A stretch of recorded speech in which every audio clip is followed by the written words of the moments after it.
Oh, hello. My name is William Warren Monroe, and I'd like to share with you some correspondence that I have had recently with an organization called Voices, or dash in French, Voix, if I say that correctly. I was drawn to this website having received an email addressing science and policy. On February 23rd, 2017, I wrote, while serving as economist dash population analyst for BC Statistics 2002 to 2006, I was subjected to a wrongful constructive dismissal. My requests for mediation and arbitration were denied. In 2010, while helping our community try to save our only high school from permanent closure just 7 years after opening a $10 million expansion, I discovered that BC Statistics still had not revised their methods paper for over 10 years. We were told this was all right by the minister's spokesperson because Statistics Canada had done a feasibility study in 2005 and found BC Statistics methods produced population numbers of better quality than Stats Canada's.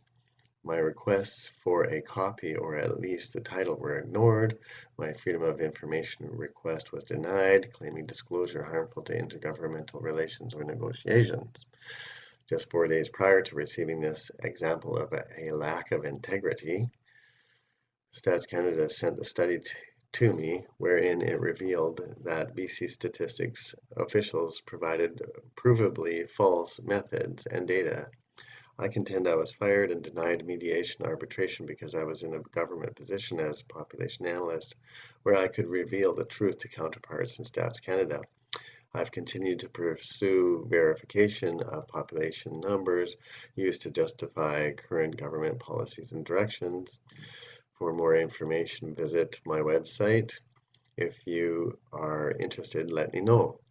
In response to interest from parents, guardians, and concerned citizens for verifiable population projections, I have developed the Population Projections Project, providing instructions, grade 11 social studies level, on how to calculate several well-defined scenarios directly from Stats Canada's Census of Population, not only for the nation as a whole, but for provinces, territories, and regions within two cities, towns, and villages. And I received this response just today. Dear William, thanks for contacting Voices regarding this issue. I've consulted with the people on the editorial board working on this type of issues, and while this is important, I'm afraid it does not fall within our mandate. Wishing you the best, Rushdia. So I found this very interesting, since their website provides what they call a hit list and this is documents more than 100 cases of individuals, organizations, and civil service institutions that have been muzzled, defunded, shot down, or subjected to vilification. A further dozen are currently in development. The evidence shows a pattern of silencing people, shutting out knowledge, and narrowing the democratic space for those who engage in advocacy and dissent in Canada. The hit list allows you to filter. So, and it goes, like I say, to individuals. So, which is of a particular importance to me because I was having served as a public service provider. I was subjected to vilification and fired and not required to go through a process after I had raised concerns about the non-statistical and substandard methods and models used to come up with population estimates, and then not allowed to have arbitration. So I feel as though my story fits under that type of category. But it is of more importance, not just an individual case. This is actually a case that involves uh, Statistics Canada, Finance Canada, equalization payments, all the way to from the national federal level, all the way to the local level, wherein, for example, in British Columbia, school districts had closed many schools based on unverifiable, false information disseminated, population estimates and forecasts disseminated by the province of BC's statistical agency, BC Statistics. So I wrote in reply, Dear Rushdia, thank you for letting me know that you consulted with the editorial board working on this type of issue. I assume you mean the issue of the lack of formal policies and clear accountabilities to safeguard the integrity of analytic products in an effort to prevent false reports being provided by provincial official statistical agencies to Statistics Canada for feasibility studies. In this case, the equalization program and the property tax base feasibility study conducted by Statistics Canada, a feasibility report to Finance Canada, and I provide the link. Unfortunately, Statistics Canada's officials did not verify that correct methods and data accompanied findings, including error calculations. Instead, they accepted the false report on good faith, accepting and endorsing the false information as being of better quality.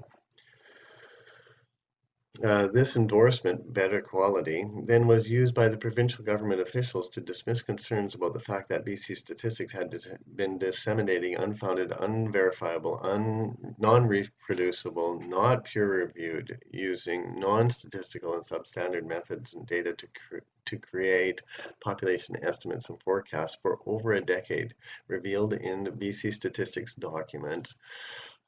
Generalized estimation system, small area population estimation methodology, published by BC Stats in 2011.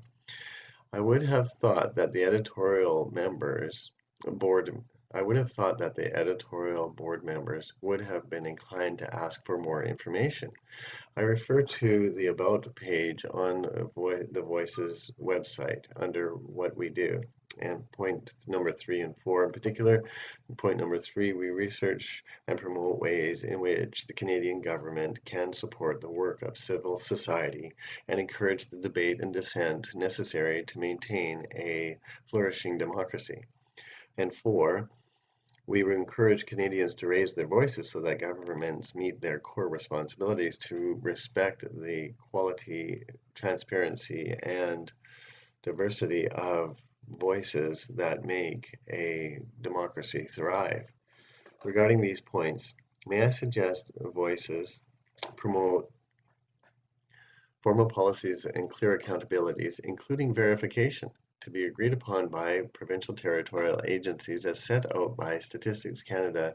Former Chief Statistician Ivan Flagey explained in Analytic Activities at Statistics Canada, Flagey 1999, as a way in which the Canadian government can support the work of civil society and to encourage debate and dissent necessary to maintain a flourishing democracy, and to share this example of an effort to safeguard the integrity of official statistical agencies' analytic products as a way for Voices to encourage Canadians to raise their voices so that governments meet their core responsibilities to respect the equality, transparency, and diversity of voices, including provincial government, public service providers who are fired for raising concerns and providing solutions.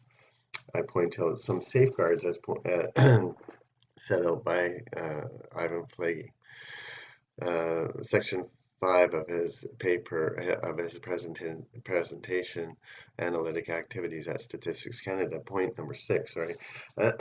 Some safeguards, the review of analytic products.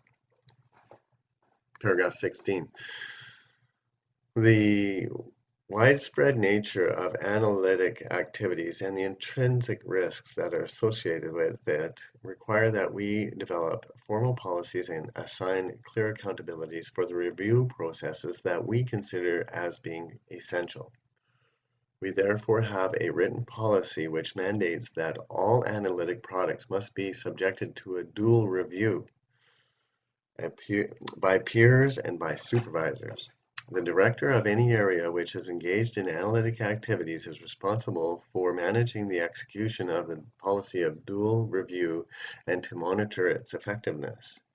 Peer review must cover the following: assessment of the author's interpretations and conclusions, avoidance of statements that are not statistically valid or justifiable, ensuring that ah, ensuring that interpretive statements can be linked to reported measurements or to established methods, assessment of methods used, validation of the correspondence between the numbers or data patterns cited in the text and any supporting tables or charts, ensuring that all analytic assumptions are explicitly articulated, ensuring that data quality limitations have been flagged where appropriate. And paragraph 18, as far as the selection of peer reviewers is concerned, it is explicitly emphasized that while reviewers with sufficient credentials to carry out the review may well be found within Statistics Canada, directors must ensure that their relationship with the author will not constrain their criticism. We require that external reviewers be used in cases where the product is judged to be of potentially controversial nature. As far as institutional review is concerned, it is to ensure that information products disseminated to the public are free of material which could compromise the agency's reputation for non-partisanship, objectivity, and neutrality. Institutional review is therefore a line management responsibility. In carrying out their institutional review, line managers are encouraged to seek advice inside and outside Statistics Canada concerning statements that may be subject to damaging misuse or misunderstanding. Ivan Flagey, 1999. If Canada's statistical agencies, Quebec, British Columbia, Northwest Territories, and Statistics Canada, had followed these policies and clear accountabilities, the quality and integrity of analytic products would be addressed first and foremost, rather than vilifying public service analysts simply because they are in positions where they may reveal true information considered to be harmful to intergovernmental relations or negotiations. To be clear, this is an issue of fundamental importance to Canadians, namely safeguarding the integrity to ensure correct methods and data accompany findings rather than incorrect methods and data accompanying unfounded numbers of analytic products, including population estimates and forecasts, referred to when addressing public issues such as public school closures and equalization payments.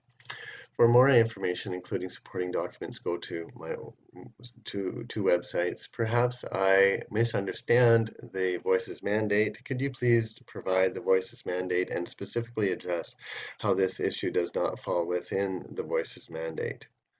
I look forward to hearing the editorial board's members' reply. Cordially, William Warren Monroe, Population Analyst, Population Protection Project for Canada's Census Areas.